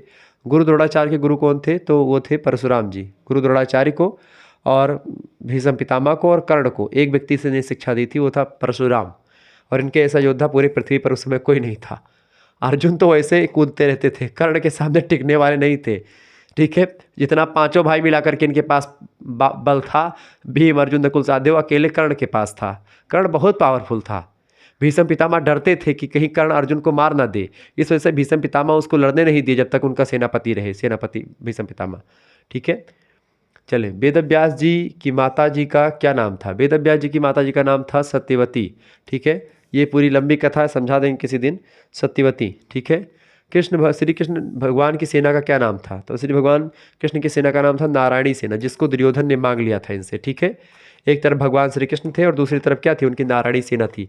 तो अर्जुन ने भगवान श्री कृष्ण को मांगा और दुर्योधन ने किसको मांगा था? उन्होंने सेना मांगा था। बोला कि जो है सेना, चूंकि इनकी पावरफुल, बहुत बहुत पावरफुल सेना थी कृष्ण भगवान की, तो उसी को मांग लिया था इसने कि अब तो मेरी जीत संभव निश्चित ही है। ठीक है, लेकिन राज न रहे नीति बिन जाने, भैया राज न रहे नीति बिन जाने, और अघ न रहे हरि चरित बखाने। तो जैसे अछोड़ी सेना है और उसको चलाना तुम नहीं जानते सही तरीके से, तो कैसे क्या होगा? बट श्री कृष्ण का एक पुत्र था, शायद सांब नाम था, कुछ नाम था, वो जा करके एक प्रकार से सेना का नेतृत्व कर रहा था इनके दुर्योधन की तरफ से, उनका अपनी सेना का। ठीक है, बट सेना है नारायणी, तो भाई जो कि घोड़ी, मतलब जिसका बंदर वही नचा पाएगा ना, सभी लोग थोड़ी ना उसको नचा पाएंगे। अगला क्वेश्चन, किसने बच्चों को अध्ययन प्रक्रिया में केंद्र में रखने का समर्थन किया था? तो बच्चों को अध्ययन प्रक्रिया के केंद्र में रखने का समर्थन व्यवहारवादी जो विचारक है इन्होंने दिया था। ठीक है, इन्होंने कहा कि जो है अगर कोई बच्चों को पढ़ाना है तो उनमें एक प्रकार से बच्चों को केंद्र में रखना पड़ेगा कि बच्चे क्या पढ़ना चाहते हैं, बच्चों की रुचि क्या है, इंटरेस्ट क्या है, उसके अकॉर्डिंग बच्चों को पढ़ाया जाए। ठीक है, आगे बढ़ते हैं। किसने निषेधात्मक शिक्षा का प्रतिपादन किया? बताएं, रूसो, स्पेंसर, रॉस या फ्रोवेल? फटाफट से बताएंगे। तो रूसो ने, जे रूसो ने निषेधात्मक शिक्षा की बात करी। प्रश्न ये सब पूछे गए 2023 वाले हैं। ठीक है, 24 में भी कई कई प्रश्न आए हैं। आदर्शवाद के अनुसार शिक्षा का उद्देश्य है। आदर्शवाद के अनुसार शिक्षा का क्या उद्देश्य है भैया? आदर्शवाद के अनुसार होता है शिक्षा का उद्देश्य अच्छे लक्षणों का विकास करना। ठीक है, और हाँ बिल्कुल, आदर्श समाज का निर्माण करना और मोक्ष की प्राप्ति करना। बेसिकली अगर उद्देश्य की बात की जाए तो यहाँ पर अच्छे लक्षणों के विकास करने से ही तात्पर्य है आदर्शवाद का। बाकी आदर्श समाज का निर्माण करना भी इसका जो है एक प्रकार से हो सकता है, बट इसका एग्जैक्ट जो आंसर होगा ये दोनों नहीं होंगे। इसका एग्जैक्ट आंसर ए ऑप्शन होगा। डी लगा सकते थे लेकिन मोक्ष प्राप्ति पर उन्होंने जोर नहीं दिया ज़्यादा, ठीक है, और आदर्श समाज के निर्माण पर कुछ थोड़ा बहुत जोर दिया है। इस वजह से आपका ए ऑप्शन बिल्कुल करेक्ट आंसर आपका ही लगेगा यही, ठीक है। अगला क्वेश्चन आ चुका है, कौन मानता है कि प्राकृतिक वस्तुएं वास्तविक होती हैं? कौन मानता है, कौन सी विचारधारा मानती है कि जो प्राकृतिक वस्तुएं होती हैं वो वास्तविक होती हैं? तो प्राकृतिक वस्तुएं वास्तविक होती हैं, इसको प्रकृतिवादी विचारक जो है, नेचुरल से रिलेटेड जो विचारक हैं, नेचुरलिज्म वाले जो विचारक हैं प्रकृतिवादी, वो मानते हैं कि जो जितनी भी प्राकृतिक वस्तुएं हैं वो सभी वास्तविक होती हैं, बाकी जो नहीं है चीज़ें वो नहीं दिखती। दर्शन के संप्रदाय हैं प्रकृतिवाद व आदर्शवाद, प्रयोजनवाद और यथार्थवाद, दोनों बिल्कुल A option, C option correct answer हो जाएगा। ए और बी दोनों, यानी कि प्रकृतिवाद, आदर्शवाद, प्रयोजनवाद और यथार्थवाद, रियलिज्म, ठीक है, प्रोग्मेटिज्म, आइडियलिज्म, ठीक है, नेचुरलिज्म, ये सब एक प्रकार से क्या है, दर्शन के संप्रदाय हैं जो कि पाश्चात्य दर्शन है। प्रकृतिवाद, आदर्शवाद, प्रयोजनवाद और यथार्थवाद ये कैसे दर्शन है? ये सब जो है पाश्चात्य दर्शन है, ठीक है, पश्चिम के दर्शन है। इसका सी ऑप्शन करेक्ट आंसर होगा। अगला प्रश्न आपकी स्क्रीन पर आ चुका, फटाफट से आप देखेंगे। प्रकृतिवाद के अनुसार शिक्षा का आधार है, बताएं। प्रकृतिवाद के अनुसार शिक्षा का आधार क्या होता है? तो प्रकृतिवाद के अनुसार शिक्षा का जो आधार होता है भैया वो क्या होता है? वो होता है आपका भौतिक प्रकृति और मानव की प्रकृति। मानव प्रकृति और भौतिक प्रकृति, यानी बी एंड सी दोनों इसका राइट आंसर हो जाएगा। अगला क्वेश्चन है, आदर्शवाद के अनुसार शिक्षा का आधार होना चाहिए। आदर्शवाद के अनुसार शिक्षा का आधार क्या होना चाहिए? तो आदर्शवाद के अनुसार शिक्षा का आधार क्या होना चाहिए? देखिए, शिक्षा का आधार मन या आत्मा, मानसिक अनुशासन और मूल्य। आदर्शवाद के अनुसार शिक्षा का आधार ये तीनों होते हैं। ऑप्शन नंबर डी लगा देंगे, उपरोक्त सभी इसका राइट आंसर होगा। अगला प्रश्न आपकी स्क्रीन पर आ चुका, फटाफट से आप देखने का प्रयास करेंगे। यथार्थवाद विश्वास करता है किसमें? मूल्यों में। यथार्थवाद किसमें विश्वास करता है? मूल्यों में या विज्ञान में या वास्तविकता में या फिर जो है बी और सी दोनों में, ठीक है, बताएं। इसका करेक्ट आंसर क्या हो जाएगा? यथार्थवाद जैसा नाम से स्पष्ट है तो वास्तविकता में ही विश्वास करेगा, ठीक है, सी ऑप्शन इसका राइट आंसर होगा। अगला क्वेश्चन से, किसने यह वकालत करी कि बच्चे को अपनी इच्छा, क्षमता तथा गति के साथ अध्ययन करना चाहिए? यानी बच्चे की जितनी इच्छा हो, उसकी क्षमता जितनी हो और उसका एक जिस तरीके से विकास हो उसके अकॉर्डिंग ही उसको एक प्रकार से अध्ययन करना चाहिए। ये बात किस विचारधारा में बताई गई है? तो ये प्रयोजनवादी विचारक मानते हैं। ऑप्शन नंबर इसका सी करेक्ट आंसर होगा। ये सब क्वेश्चंस खूब पूछे जाते हैं और बहुत सारे बच्चे गलत करके आते हैं, तो आप प्लीज़ इस वीडियो को 2 से 3 बार देख लीजिएगा। बहुत ही ज़्यादा महत्वपूर्ण वीडियो है, ठीक है, मैं बार बार नहीं बोल रहा हूँ। इसका मतलब ये नहीं कि एक प्रकार से ये इंपॉर्टेंट नहीं, इतने इंपॉर्टेंट वीडियो है कि मैं आपको क्या बताऊँ, मैंने बड़ी मेहनत करी आपके लिए। तो प्लीज़ आप इस वीडियो को 2-3 बार ज़रूर देखेंगे और बहुत ध्यान से देखिएगा। बाद में मुझे मत कोई एक्सक्यूज़ नहीं चाहिए कि मैंने नहीं पढ़ा या गुरुजी मेरी तबीयत खराब हो गई थी। आपको देखना है चाहे जो भी हो, बस। आगे देखेंगे, कौन सा दर्शन अमेरिकी दर्शन कहलाता है? इनमें से बताएं। प्रयोजनवाद, आदर्शवाद, वास्तविकतावाद या मानववाद? तो अमेरिकी दर्शन जो इनमें से है वो है प्रयोजनवाद। प्रयोजनवाद कौन सा दर्शन है? अमेरिका का बेसिकली दर्शन है, अमेरिकी दर्शन है। अगला प्रश्न, रूसो के काल्पनिक बालक और बालिका थे? 2023 में प्रश्न पूछा गया था। तो रूसो जो जे रूसो ने 2 काल्पनिक बालकों पर एक प्रकार से शोध किया था, सोफी और एमिल नाम के बच्चों पर, ठीक है। एमिल नाम की पुस्तक किसने लिखी, ये भी प्रश्न पूछा था, तो रूसो ने ही लिखी है। एमिल और सोफी नाम के बच्चों पर, ठीक है, इन्होंने क्या किया था? रिसर्च किया था, काल्पनिक बच्चे थे। अगला क्वेश्चन आपकी स्क्रीन पर आ चुका है, फटाफट से आप देखेंगे। स्वामी विवेकानंद ने रामकृष्ण मिशन की स्थापना कब की थी? बताएं। स्वामी विवेकानंद की अगर बात की जाए तो उन्होंने क्या किया था? रामकृष्ण मिशन, रामकृष्ण परमहंस उनके गुरुजी का नाम था और उन्हीं के नाम पर उन्होंने एक मिशन की स्थापना करी थी, रामकृष्ण मिशन, उनके विचारों को, उनके सिद्धांतों को आगे बढ़ाने के लिए। कब करी थी? 1897, बिल्कुल राइट आंसर आप सभी क्या रहे हैं? 1897 करेक्ट आंसर हो जाएगा। 1897 यानी कि 1897 बिल्कुल करेक्ट आंसर होगा आप सभी का। आगे देखेंगे, मालवीय जी, मालवीय जी मतलब कि पंडित मदन मोहन मालवीय, ठीक है, और मैं उनको बहुत मानता हूँ मदन मोहन मालवीय जी को। तो पंडित मदन मोहन मालवीय जी की अगर बात की जाए तो पंडित मदन मोहन मालवीय ने अपना जीवन किस रूप में प्रारंभ किया था? वकील के रूप में या एक लिपिक के रूप में, बाबू के रूप में, क्लर्क के रूप में या फिर शिक्षक के रूप में या एक जो है संपादक के रूप में? बताएं। तो मालवीय जी जो थे उन्होंने अपना जीवन जो प्रारंभ किया था एक संपादक के रूप में अपना जीवन शुरू किया था। ठीक है, ऑप्शन नंबर इसका डी करेक्ट आंसर होगा। 2021 में क्वेश्चन पूछा गया है। तो पिछले 3 वर्षों से बनने वाले इंपॉर्टेंट प्रश्न इसमें शामिल किए गए जो कि कई विश्वविद्यालय में लगातार पूछे गए हैं। मालवीय जी किस धर्म को सर्वश्रेष्ठ मानते थे? हिंदू धर्म, वैष्णव, सनातन या वैदिक धर्म? तो मालवीय जी जो थे वो हिंदू धर्म को सर्वश्रेष्ठ मानते हैं। ऑप्शन नंबर इसका एक करेक्ट आंसर का। बेसिकली हिंदू धर्म, देखिए सनातन धर्म, हिंदू धर्म सबकी बात एक ही है। हिंदू धर्म के पार्ट ही वैष्णव धर्म है, वैदिक धर्म, सनातन धर्म, ये सब एक प्रकार से इसी की ये नया रूप है तो इसी के लिए इसको मानते। अगला वही चीज़ है बाकी। अगला प्रश्न, निम्न में से किस भारतीय ने तीनों गोलमेज सम्मेलनों में भाग लिया था? तो तीनों गोलमेज सम्मेलन में भाग लेने वाले एक ही विद्वान थे, एक ही व्यक्ति थे, डॉक्टर अम्बेडकर। डॉक्टर भीमराव अम्बेडकर जो थे लंदन में गोलमेज सम्मेलन होता था। गोलमेज इसका क्यों नाम है? क्योंकि गोलमेज पर होता था। गोलमेज रखने का तात्पर्य जानते क्या है? जैसे अगर लंबी मेज है तो लंबी मेज में क्या होगा कि एक जो इधर बैठेगा एकदम सामने बैठेगा, ये मेज है, अब यहाँ पर सामने कोई व्यक्ति बैठ रहा है, ठीक है। अब क्या होगा कि ये मालिक टाइप का लगेगा, और जो किनारे किनारे इधर से बैठेंगे उधर से बैठेंगे वो लगेंगे कि भाई हाँ वो थोड़े कम लेवल के हैं, जैसे अपने यहाँ पर होता है लंबी मेजें। अब गोल मेज में क्या होता है, चाहे इतने बड़े आप अधिकारी हो, सबका चेहरा आई कांटेक्ट होगा जब बातचीत करेंगे, साथ ही साथ सबको बराबर वाली फीलिंग आएगी। तो समानता को ध्यान में रख करके गोल मेज सम्मेलन होता था और भारत के लोगों को उसमें बुलाया गया था, क्योंकि भारत पर प्रतिनिधित्व कर रहा था कौन उस समय? भारत का इंग्लैंड का शासन था, ठीक है, इस वजह से तो गोल मेज सम्मेलन होते थे, वहाँ पर तमाम प्रकार के निर्णय होते थे। तो भीमराव अम्बेडकर तीनों गोल मेज सम्मेलन में गए थे। The problem of the rupee, its origin and it's solution पुस्तक के लेखक कौन है? तो भीमराव अम्बेडकर ने पुस्तक लिखी है।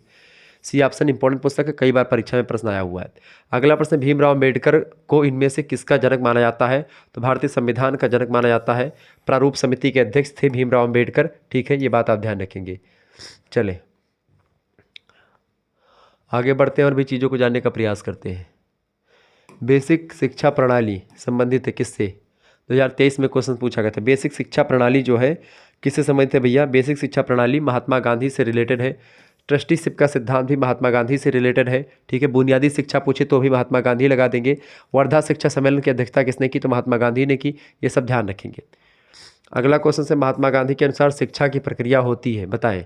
शिक्षा की प्रक्रिया जो होती है महात्मा गांधी के अनुसार होती है सर्वांगीण विकास करने वाली, व्यक्तित्व का सर्वांगीण विकास करती है शिक्षा की प्रक्रिया। सी ऑप्शन राइट आंसर होगा। बहुत ही महत्वपूर्ण क्वेश्चन है, परीक्षा में हमेशा पूछा जाने वाला प्रश्न। अगला प्रश्न आप देखेंगे, किसने कहा कि दर्शन अनुभवों की समझ है? 2023 में बहुत इंपॉर्टेंट प्रश्न है।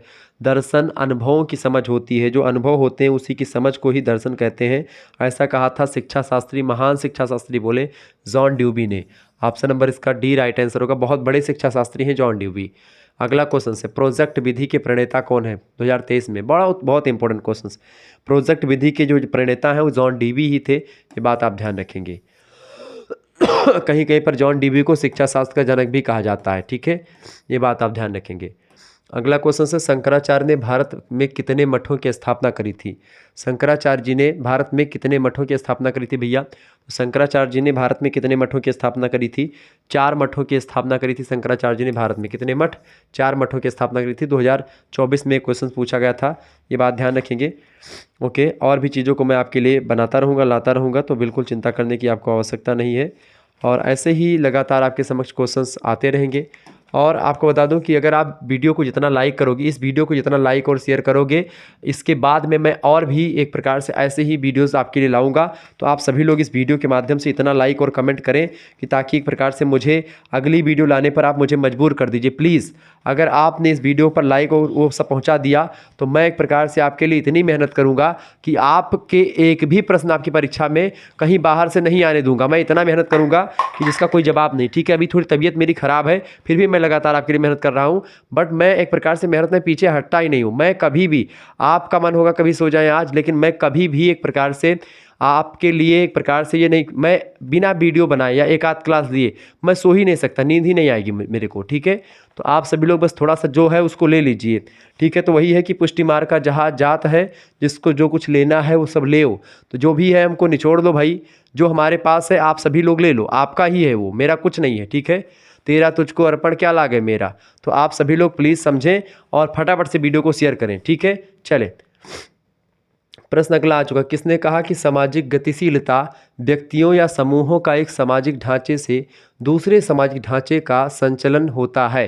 2023 में प्रश्न पूछा गया था, क्या कहा कि सामाजिक गतिशीलता मतलब एक समाज से दूसरे समाज में जाना या एक समाज के विचारों को दूसरे समाज में फैलाना या सीखना, अपने एक्सेप्ट करना। ठीक है, तो सामाजिक गतिशीलता व्यक्तियों या समूहों का एक सामाजिक ढांचे से दूसरे सामाजिक ढांचे का संचलन है। बिल्कुल, इसको किसने कहा था? इसको कहा था मिलर और बुक महोदय ने। मिलर और बुक, मिलर का पूरा नाम है HL मिलर और बुक। ठीक है, स्तरीकरण, सामाजिक स्तरीकरण क्या होता है? देखिए, समाज में हर व्यक्ति का स्तर अपना अपना होता है। कोई उच्च लेवल का होता है, किसी का सम्मान ज़्यादा होता है, किसी का कम, किसी का और कम। समाज में हर व्यक्ति का अपना अपना स्तर होता है, लेवल होता है। ठीक है, उच्चता से निम्नता की ओर, निम्नता से उच्चता की ओर। तो स्तरीकरण समाज का वह विभाजन होता है जिसमें संपूर्ण समाज को कुछ उच्च तथा निम्न इकाइयों में विभाजित यानी बांट दिया जाता है। यह किसने कहा था? बिल्कुल राइट आंसर होगा, इसको मोरे महोदय ने कहा था। किसने कहा था? मोरे महोदय ने कहा था। समाजशास्त्री हैं मोरे, बड़े अच्छे समाजशास्त्री हैं। डेमोक्रेसी शब्द किस भाषा से संबंधित है? डेमोक्रेसी का मतलब क्या होता है? प्रजातंत्र, या जिसको आप लोकतंत्र बोलते हैं। प्रजातंत्र के बारे में किसने कहा कि डेमोक्रेसी जो होती जनता के लिए जनता के द्वारा की गई शासन व्यवस्था होती है। अब्राहम लिंकन जो कि अमेरिका के राष्ट्रपति थे, उन्होंने कहा था। ठीक है, तो डेमोक्रेसी शब्द की किस भाषा से रिलेटेड है? तो डेमोक्रेसी शब्द जो है ये ग्रीक भाषा का शब्द है। ठीक है, ध्यान रखेंगे, ए ऑप्शन इसका राइट आंसर होगा। ये सब क्वेश्चंस इतने इंपॉर्टेंट हैं कि अब क्या बताएं आपको। ठीक है, वही है कि एक आपने सुना होगा, एक वो है कि भाई जो है आपने सुना होगा कि मैंने उसको उतना देखा जितना देखा जा सकता था, लेकिन सिर्फ 2 आँखों से कितना देखा जा सकता था। तो वही वाली हाल आपकी है। आप लोग यही कहें गुरुजी नींद आ रही है मेरे को, अब वीडियो कितना देख लें हम। तो वीडियो में आप उतना देखिए जितना वीडियो में बना रहा हूँ, उतना देखिए जितना 2 आँखों से कोई व्यक्ति अपनी प्रेमिका को देखता है। तो जब आप स्टडी को अपनी प्रेमिका के या अपने प्रेमी के रूप में देखेंगे और पढ़ेंगे, तब एक प्रकार से आप बहुत अच्छा कर पाएंगे। ठीक है, आप जैसे ये डर लगता है कि भाई अभी फ़ोन नहीं करेंगे तो वो गुस्सा हो जाएगा या गुस्सा हो जाएगी, तो ऐसे आप देखें आज नहीं पढ़ेंगे तो जो है पुस्तक मेरी नाराज़ हो जाएगी, या आज नहीं पढ़ेंगे तो एक प्रकार से तो नाराज़ हो जाएगा। ठीक है, स्टडी तो इस तरीके से जब आप ऐसे आप थोड़ा सा रिलेट करके पढ़ेंगे तो बेटर होगा और आप बहुत आगे तक जाओगे। प्लीज़, ठीक है, तो पढ़ने का काम करें। निम्नलिखित में से कौन एक खुले समाज में सामाजिक स्तरीकरण का मुख्य आधार नहीं है? फटाफट से आप बताएंगे। खुले समाज में सामाजिक स्तरीकरण का मुख्य आधार नहीं है, तो जाति जो होता है एक प्रकार से यह मुख्य आधार नहीं है खुले समाज में सामाजिक स्तरीकरण का। ये एक प्रकार से बंद स्तरीकरण है। देखिए, जिस जाति में आप पैदा हुए, कभी कभी समाज में क्या होता है, जैसे ब्राह्मणों को उच्च कैटेगरी में रखा गया है, क्षत्रिय उच्च कैटेगरी, ठीक है, वैश्य उससे नीचे, फिर शूद्र। तो इस तरीके से पहले से फिक्स है कि आप इस जाति को, तो आपको पैदा होते ही वो सम्मान मिल गया। ठीक है, ये होता है बंद स्तरीकरण। ठीक है, और एक होता है खुला स्तरीकरण, जिसमें क्या होता है कि व्यक्ति अपने टैलेंट पर, अपने दम पर वो आगे बढ़ता है। क्लियर? चले, निम्नलिखित में से अनेकता में एकता का विचार किसने दिया? अनेकता में एकता के विचार की अगर बात करें तो जवाहरलाल नेहरू का नाम सुना होगा। पंडित जवाहरलाल नेहरू भारत के प्रथम प्रधानमंत्री, इन्होंने दिया था। 2024 में क्वेश्चन पूछा गया, बहुत ही महत्वपूर्ण क्वेश्चन आ चुका है। आगे देखेंगे, अगला प्रश्न आपकी स्क्रीन पर आ चुका भैया। निम्नलिखित में से कौन सा कथन सत्य है? बताएं इनमें से कौन सा कथन सत्य है भाई? इनमें से देखें, सामाजिक परिवर्तन एवं सामाजिक परिवर्तन एक सार्वभौमिक घटना नहीं है। देखिए, सामाजिक परिवर्तन एक सार्वभौमिक घटना नहीं है। सामाजिक परिवर्तन एक सार्वभौमिक घटना नहीं है। सामाजिक परिवर्तन की गति एक समान नहीं होती। बिल्कुल ठीक बात है। सामाजिक परिवर्तन जरूरी नहीं कि किसी सार्वभौमिक घटना, यूनिवर्सल है। एक प्रकार से सामाजिक परिवर्तन जो होता है, कौन सा कथन सत्य है? तो एक व्यक्ति कानपुर से आकर के गोरखपुर बस जाता है, यह गतिशीलता का एक उदाहरण है। बिल्कुल गतिशीलता, सामाजिक गतिशीलता है। और सामाजिक परिवर्तन की गति एक समान नहीं होती है। अलग अलग समाजों में सामाजिक गतिशीलता अलग अलग होती है, समाज में परिवर्तन अलग अलग होता है। ऐसे ही सामाजिक परिवर्तन एवं एक सार्वभौमिक घटना नहीं होती है। सामाजिक परिवर्तन होता तो सब में है, लेकिन एक प्रकार से ऐसा नहीं कि फिक्स होता है कि समाज में परिवर्तन इतना होगा। जैसे कि सार्वभौमिक चीज़ें होती है यूनिवर्सल, ठीक है, समाज में परिवर्तन तो होता है, हमेशा होगा, ये बात भी निश्चित है। लेकिन केवल ये कह देना कि समाज में परिवर्तन किस दिशा से, मतलब किस गति से होगा, कितना होगा, कैसे होगा, ये नहीं कह सकते, यानी यूनिवर्सल नहीं। आप ये कह सकते हो सूर्य पूरब से उगता है। ये बात यूनिवर्सल है, ये बात सार्वभौमिक है। सार्वभौमिकता का तात्पर्य होता है कि जो चीज़ें हमेशा वैसी रहें, बदली ना कभी, वो होती है सार्वभौमिक। तो सामाजिक परिवर्तन सार्वभौमिक नहीं है। बिल्कुल, ये बात भी सही, ये बात भी सही, ये बात भी सही। यानी करेक्ट आंसर क्या होगा? डी ऑप्शन, उपरोक्त सभी कथन सत्य हैं। ठीक है, चले अगला प्रश्न आ चुका है, लिंगीय विभेद का कारण क्या है? 2024 में प्रश्न पूछा गया था, लिंगीय विभेद का क्या कारण है? देखिए, जागरूकता में कमी ये लिंगीय विभेद का कारण है, यानी जो महिला और पुरुष के अकॉर्डिंग जो भेदभाव होता है उसकी बात कर रहा हूँ। अशिक्षा अगर होगी तब भी, सामाजिक और सांस्कृतिक कुप्रथाएं होंगी तो भी एक प्रकार से लिंगीय विभेद होगा। महिला पुरुष में अंतर देखेंगे, उपरोक्त सभी कारण जो है वो लिंगीय विभेद को जन्म देते हैं। अगला क्वेश्चन आपकी स्क्रीन पर आ चुका है, निम्नलिखित में से कौन सा घटक सामाजिक परिवर्तन के प्रभाव को प्रभावित करता है? सामाजिक परिवर्तन को प्रभावित करने की बात की है तो भौगोलिक, सांस्कृतिक यानी कि जियोग्राफिकल, बायोलॉजिकल एंड कल्चरल, ये सारे के सारे जो एक प्रकार से फैक्टर्स हैं ये सब प्रभावित करते हैं। ठीक है, सामाजिक परिवर्तन को भौगोलिक, जैविक और सांस्कृतिक ये सारे घटक प्रभावित करते हैं। अगला क्वेश्चन है, निम्नलिखित में से कौन ऊर्ध्वाधर सामाजिक गतिशीलता का स्रोत नहीं है? ऊर्ध्वाधर सामाजिक गतिशीलता के स्रोत की अगर बात की जाए तो जो है आप्रवास, व्यावसायिक संगठन, शिक्षण संस्थाएं सब होती हैं, जबकि राजनीतिक संस्थाएं नहीं होती हैं। तो इसका डी ऑप्शन राइट आंसर होगा। प्राचीन भारत में शिक्षा का उद्देश्य क्या था? प्राचीन भारत में शिक्षा का उद्देश्य था आध्यात्मिक विकास करना। क्या करना? आध्यात्मिक विकास करना। ऑप्शन नंबर इसका डी करेक्ट आंसर होगा। ये सब 2024 के कोई प्रश्न पूछे गए हैं, आपकी बार भी ये प्रश्न पूछे जा सकते हैं, ध्यान रखेंगे। चलिए अगला क्वेश्चन आपकी स्क्रीन पर आ चुका है, फटाफट से वीडियो को शेयर कर दीजिएगा और लाइक जरूर करते रहिएगा भाई। ठीक है, चले मैं बार बार इसलिए बोलता हूँ कि मोटिवेशन लाइक से मिलती है और शेयर से मिलती है। जब वीडियो पर आप लोग ज़्यादा मात्रा में देखते हैं तब मुझे अंदर से फीलिंग आती है कि हाँ मैं अच्छा कर रहा हूँ, इस वजह से आप देख रहे हैं। तो प्लीज़ आप एहसास करवाएं कि मैं अच्छा कर रहा हूँ आपके लिए। और जब तक मुझे, चूँकि आप मेरे पास तो हो नहीं कि मैं आपसे रिव्यू लूँगा, पूछ लूँगा, लाइक कमेंट के माध्यम से, व्यूज़ के माध्यम से ही पता चलता है कि आपके लिए मैं कितना बेहतर कर पा रहा हूँ। ठीक है, तो आप प्लीज़ बताएँ, क्लियर, और सभी लोग शेयर भी करते रहें। अगला प्रश्न आ चुका है आपकी स्क्रीन पर, शिक्षा के व्यक्तिक और सामाजिक उद्देश्य। क्या प्रश्न है अगला?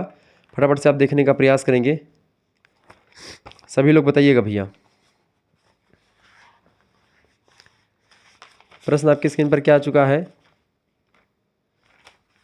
बाल केंद्रित शिक्षा निम्नलिखित में से शिक्षा दर्शन की देन है, बताएं।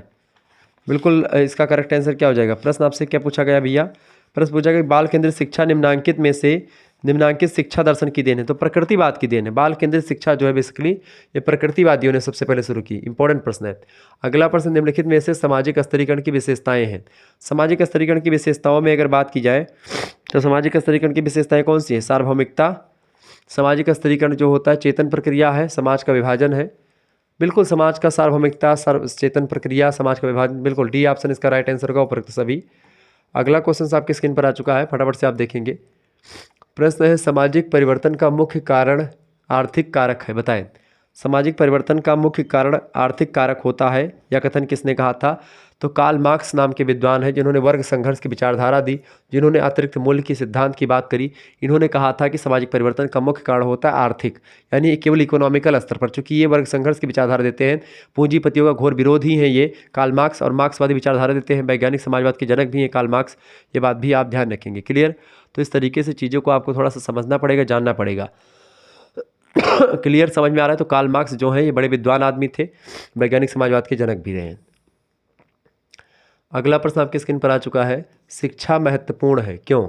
संस्कृति के विकास और उसकी सुरक्षा के लिए बिल्कुल ज़रूरी है शिक्षा। ठीक है, इसके अलावा शिक्षा इसलिए भी महत्वपूर्ण है क्योंकि नागरिक के विकास के लिए, एक अच्छा नागरिक बनाने में शिक्षा की महती भूमिका होती है, शिक्षा की महत्वपूर्ण भूमिका होती है एक अच्छा नागरिक बनाने के लिए भी। ठीक है, जनतांत्रिक मूल्यों के विकास के लिए भी शिक्षा बहुत ज़रूरी होती है। जब प्रजातांत्रिक मूल्य की बात आती है, जो डेमोक्रेसी से रिलेटेड जो वैल्यूज़ होते हैं वो भी शिक्षा के द्वारा ही विकसित होते हैं, यानी शिक्षा महत्वपूर्ण है इन सभी के लिए। डी ऑप्शन लगा देंगे ऊपर, तो सभी के लिए। चलें, थोड़ा सा मैं जल ग्रहण कर लूँ, पानी भी ज़्यादा है नहीं रूम में, बाहर जाना पड़ेगा, बट थोड़ा सा है, मैं काम चला लूँगा।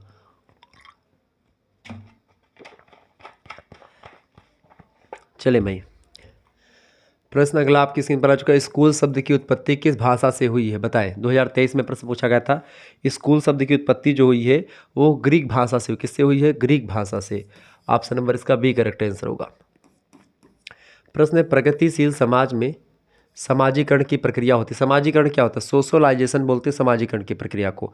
समाजीकरण बेसिकली वह प्रक्रिया है महोदय जिस प्रक्रिया में होता क्या है कि एक जैविक प्राणी जो होता है, एक बायोलॉजिकल प्राणी या एक जंतु से मनुष्य बनने की प्रक्रिया सामाजिक प्रक्रिया व समाजीकरण होती है। यानी जब बच्चा पैदा होता है तो बस वो एक पशु की भांति होता है, ठीक है, उसके अंदर कुछ नॉलेज नहीं होती है, लेकिन वो समाज में रह करके समाज के रीति रिवाज, समाज के जो समाज में चीज़ें घटित होती हैं, पहनावा ओढ़ावा, बोलना चलना, उठना बैठना, तमाम प्रकार की जो क्रियाएँ होती हैं वो सब सीखता है समाज में देख देख करके। तो यही सीखने की प्रक्रिया बच्चे की क्या होती है, समाजीकरण की प्रक्रिया कहलाती है, ठीक है, ध्यान रखेंगे, इसी को सोशलाइजेशन कहा जाता है। प्रगतिशील समाज में समाजीकरण की प्रक्रिया होती है, बताएं। प्रगतिशील जो है, प्रश्न क्या पूछा गया कि प्रगतिशील जो समाज होता है उसमें समाजीकरण की प्रक्रिया होती है। तो प्रगतिशील समाज जो एक प्रकार से समाज होता है उसमें समाजीकरण की प्रक्रिया कैसी होती है, तीव्र होती है या धीमी होती है भैया, या दोनों तरीके से होती है, या फिर एक प्रकार से उपरोक्त में से कोई नहीं। तो करेक्ट आंसर इसका क्या हो जाएगा, प्रगतिशील समाजों में समाजीकरण की जो प्रक्रिया होती है बहुत तेज होती है, जल्दी से बच्चे सीखते हैं। आगे देखते हैं, विद्यालय को समानतया समझा जाता है सामाजिक प्रणाली की उप प्रणाली या सामाजिक प्रणाली या परिवार की प्रतिनिधि, बताएं। तो विद्यालय को समानतया सामाजिक प्रणाली की उप प्रणाली विद्यालय को समझा जाता है, ये ऑप्शन करेक्ट आंसर होगा। निम्नलिखित में से कौन सामाजिक परिवर्तन में बाधा उत्पन्न करता है, बाधक है, बताएं। तो बिल्कुल सही, आप देखते हैं जो एक प्रकार से विज्ञान है तो सामाजिक परिवर्तन में उसको बढ़ावा देगा, भाषा भी बढ़ावा देती है सामाजिक परिवर्तन को, दूरदर्शन भी सामाजिक परिवर्तन को एक प्रकार से बढ़ावा देता है, बट रूढ़वादिता जो होती है ये एक प्रकार से बढ़ावा नहीं देती है।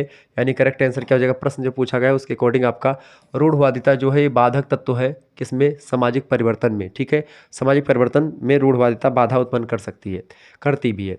अगला क्वेश्चन से, आधुनिक समाज में कोई व्यक्ति औपचारिक शिक्षा प्राप्त करने में अपने प्रारंभिक वर्षों का एक बड़ा हिस्सा व्यतीत करता है, बताएं। परिवार में, समुदाय में, विद्यालय में या साथियों के साथ। तो आधुनिक समाज में कोई व्यक्ति औपचारिक शिक्षा, औपचारिक माने होता है जो एक प्रकार से एक व्यवस्थित शिक्षा जिसमें एक प्रकार से जिसमें कोई स्कूल मतलब कोई कॉलेज, कोई यूनिवर्सिटी जहाँ पर एक फिक्स सिलेबस होगा, टीचर आएंगे पढ़ाएंगे, घंटा फिक्स होगा, समय फिक्स होगा, सब कुछ निश्चित होगा, उसी को औपचारिक शिक्षा कहते हैं। तो औपचारिक शिक्षा प्राप्त करने में अपने प्रारंभिक वर्षों का बड़ा जो है हिस्सा व्यक्ति कहाँ पर व्यतीत करता है भैया, स्कूलों में व्यतीत करता है, विद्यालय में। Option number D correct answer होगा। अगला क्वेश्चन आपकी स्क्रीन पर आ चुका भैया, फटाफट से आप देखने का प्रयास करेंगे। चले, ये सब क्वेश्चंस आपकी परीक्षा में आने वाले 100% आने वाले हैं। आप देखेंगे तो कहेंगे गुरुजी आपने एक प्रकार से इसीलिए खूब चिल्लाया बीच बीच में वीडियो में कि गुरुजी ये आएगा, क्वेश्चंस आएगा, क्योंकि एक प्रकार से चूँकि मैं पिछले 7 वर्षों से लगभग आप बीए में पढ़ा रहा हूँ तो मुझे पता है कि भाई कौन से क्वेश्चंस आने वाले हैं और एग्जामिनर का माइंडसेट अब की बार क्या होने वाला है, ठीक है। तो बिल्कुल टेंशन आपको लेने की ज़रूरत नहीं होती है। प्रश्न आपकी स्क्रीन पर आ चुका है, अंतर्राष्ट्रीय शांति व सुरक्षा का संबंध किस अनुच्छेद से है। 2023 में प्रश्न पूछा गया। अंतर्राष्ट्रीय शांति और सुरक्षा का संबंध जो है अनुच्छेद 51 से है, आर्टिकल 51 से। ऑप्शन नंबर इसका बी करेक्ट आंसर होगा। अगला क्वेश्चन से, किस मौलिक अधिकार या मूल अधिकार को अंबेडकर के द्वारा संविधान का हृदय और आत्मा कहा गया है। तो अनुच्छेद 32 को कहा गया है।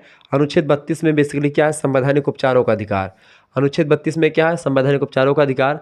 अनुच्छेद 15 क्या कहता है, अनुच्छेद 15 कहता है धर्म, जाति, लिंग, जन्मस्थान के आधार पर कोई भेदभाव किसी में नहीं किया जाएगा। अनुच्छेद 18 कहता है उपाधियों का अंत किया जाएगा, कोई व्यक्ति उपाधि नहीं धारण कर सकता कि राजा, महाराजा, अधिराज, परम भट्टारक, ये सब पहले जो धारण करते थे अब नहीं हो सकता। राष्ट्रपति जो उपाधि देगा उसको धारण कर सकते हैं बस। भारतीय संविधान की 8वीं अनुसूची में कितनी भाषाओं का उल्लेख किया गया है। तो अब तो 22 भाषाओं का उल्लेख है, पहले इसमें 14 भाषाओं का उल्लेख किया गया था, फिर बाद में जो है इसमें और भाषाएं जोड़ती चली गई, फिर ठीक है सिंधी भाषा जोड़ी गई, नमक यानी कि नेपाली, मणिपुरी, कोंकणी भाषा जोड़ी गई, फिर इसके बाद में आप देखते हैं बोडो मास जोड़ी गई, यानी कि बोडो, डोगरी, मैथिली और संथाली भाषा को जोड़ा गया। अब 22 भाषाएँ वर्तमान में हैं। आगे देखते हैं, भारतीय संविधान की आत्मा कहलाता है। भारतीय संविधान की आत्मा किसको कहते हैं भाई, भारतीय संविधान की आत्मा की अगर बात की जाए तो संवैधानिक उपचारों के अधिकार को भारतीय संविधान की आत्मा कहा जाता है। और अगर आपसे यही प्रश्न फिर से घुमा करके पूछे कि संविधान की कुंजी किसे कहते हैं, ठीक है, संविधान की कुंजी, संविधान की कुंजी किसे कहते हैं, तो प्रस्तावना को, संविधान की जो प्रस्तावना है, संविधान की प्रस्तावना को क्या कहते हैं, संविधान की कुंजी कहते हैं, ठीक है, ये बात ध्यान रखेंगे। संविधान की चाबी किसको कहते हैं, संविधान की प्रस्तावना को। भारतीय संविधान की आत्मा क्या कौन कहलाता है, अनुच्छेद 32, ठीक है, अनुच्छेद 32 यहाँ पर होगा। क्या होगा, अनुच्छेद 32, अनुच्छेद 32 जो कि संवैधानिक उपचारों का अधिकार है, जिसमें 5 प्रकार की रिट है, जिसमें आप देखते हैं अधिकार परीक्षा और एक प्रकार से प्रतिषेध लेख, ठीक है, बंदी, प्रत्यक्षीकरण, ऐसे तमाम प्रकार की रिट जारी कर सकते हैं। और संवैधानिक उपचारों का अधिकार की सीधा सीधा मतलब ये है कि अगर आपके मौलिक अधिकार का हनन सरकारें करती हैं तो आप उसके खिलाफ केस करते हैं, पुलिस आपको बंद करती है तो आपको न्यायालय में पेश करने का अधिकार आपके पास है कि आपको प्रत्यक्ष किया जाए, बंदी प्रत्यक्षीकरण के तहत रिट जारी करवा सकते हैं कि पुलिस ने आपको क्यों पकड़ा। 24 घंटे के भीतर आपको एक प्रकार से आने जाने के समय को छोड़ करके न्यायालय में पुलिस को पेश करना होता है, थाने में बंद कर दे, मतलब कि थाने में केवल वो 24 घंटे तक ही रख सकते हैं, उससे ज़्यादा नहीं रख सकते। भारतीय संविधान की आत्मा, संविधान की जो संवैधानिक उपचारों का अधिकार है उसको एक प्रकार से कहते हैं। अगला क्वेश्चन है, सहस्त्राब्दी विकास लक्ष्य की संकल्पना की गई, बताएं। सहस्त्राब्दी विकास लक्ष्य की संकल्पना की गई थी महिला पुरुष समानता के लिए, बिल्कुल हाँ। शिशु मृत्यु दर को कम करने के लिए, बिल्कुल। मातृ स्वास्थ्य में सुधार करने के लिए, तीनों बातें बिल्कुल राइट आंसर है। यानी उपयुक्त सभी के लिए एक प्रकार से सहस्त्राब्दी विकास लक्ष्य यानी कि जो एक प्रकार से SDG होता है, ठीक है, sustainable development goals, sustainable developments goals इसको आप बोलते हैं SDGs, ठीक है, सहस्त्राब्दी विकास लक्ष्य, ठीक है, ये एक प्रकार से होता है वो इसमें सभी के लिए। अगला क्वेश्चन है, कौन सा राज्य का तत्व नहीं इनमें से, देखिए जनसंख्या, सरकार और प्रदेश, बिल्कुल ये तीनों होते हैं, जबकि उद्योग कोई सरकार का या राज्य का अंग नहीं होता है, ये बात ध्यान रखेंगे। देखिए किसी भी राज्य किसी भी देश को बनने में 3 चीज़ों की बड़ी भूमिका होती है, 4 चीज़ों की।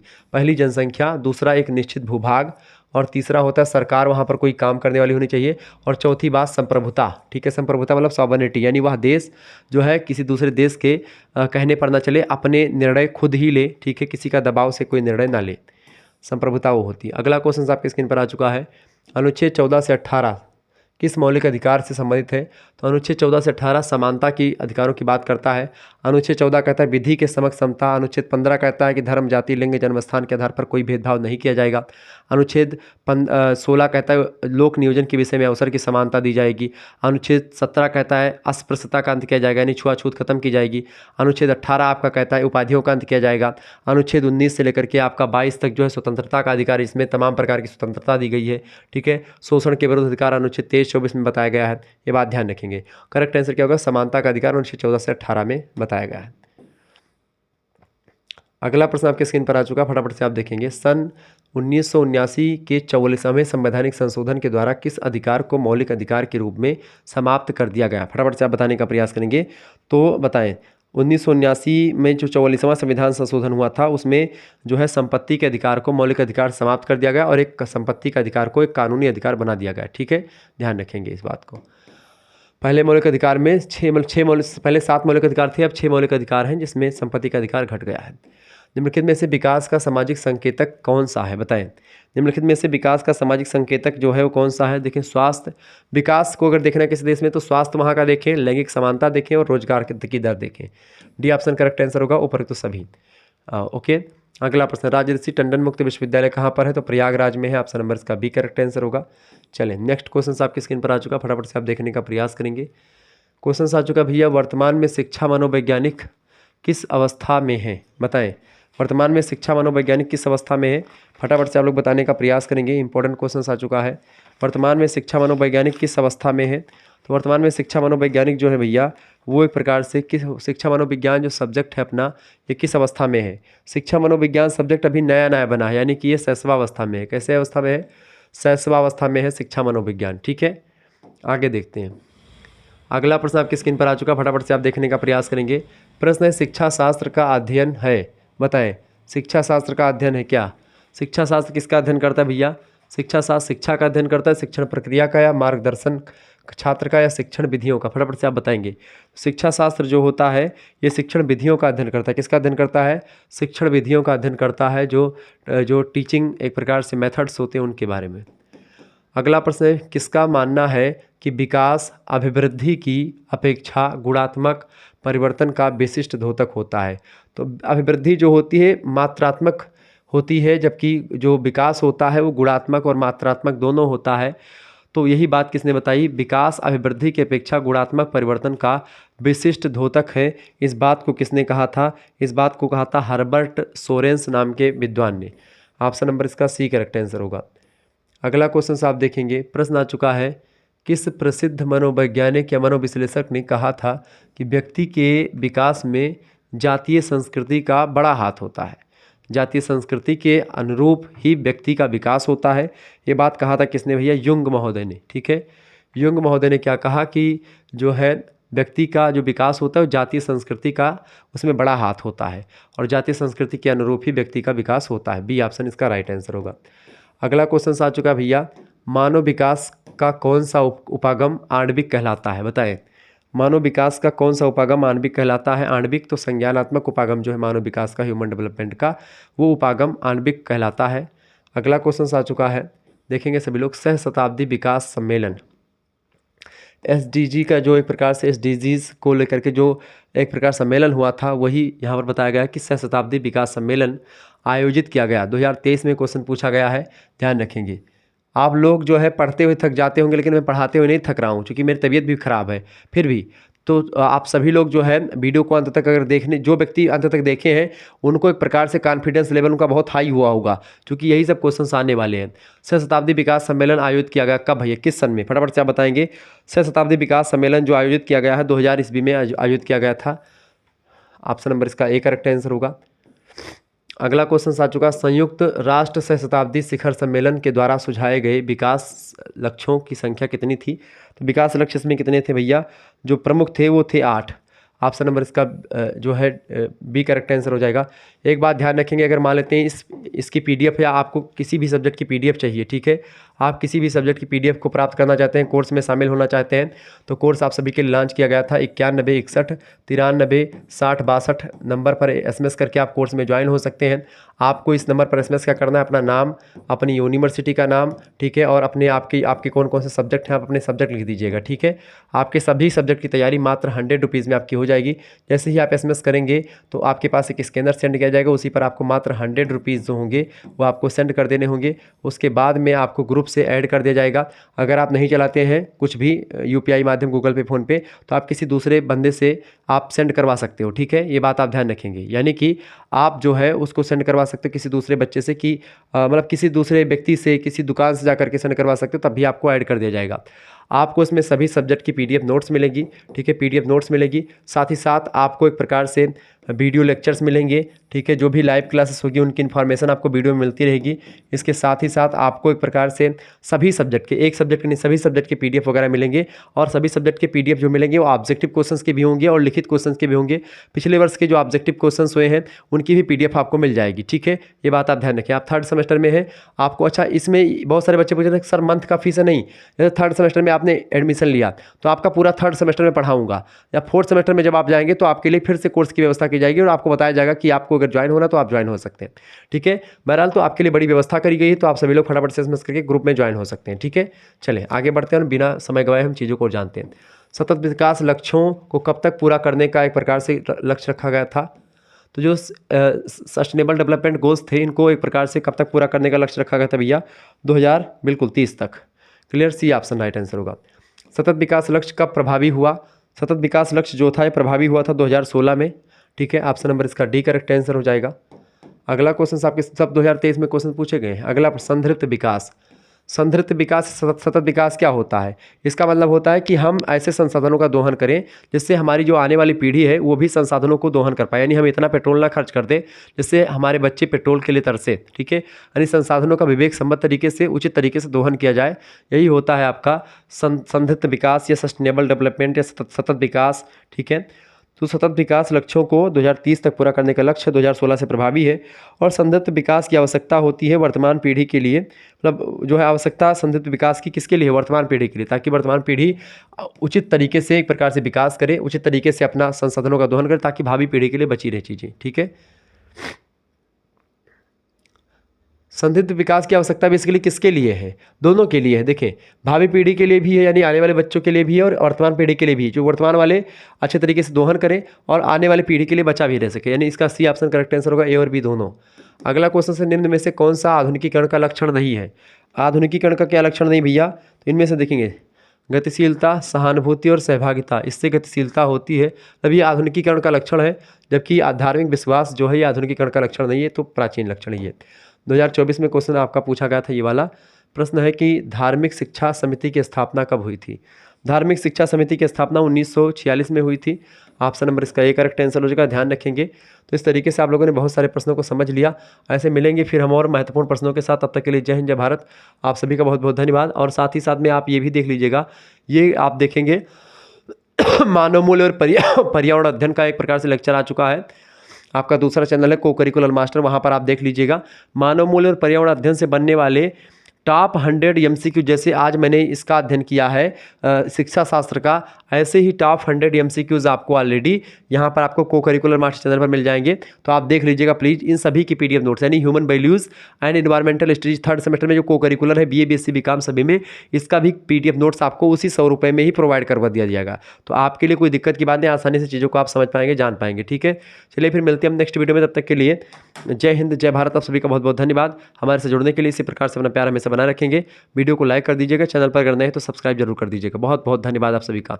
वीडियो को शेयर जरूर कर दीजिएगा। ठीक है, ये आपको BA में भी पढ़ना होता है, BSc में और BCom में, जो आपको स्क्रीन पर दिख रहा है मानव मूल्य और पर्यावरण अध्ययन, यानी कि human values and environmental studies. ठीक है, ध्यान रखेंगे। धन्यवाद, बहुत बहुत धन्यवाद आप सभी का।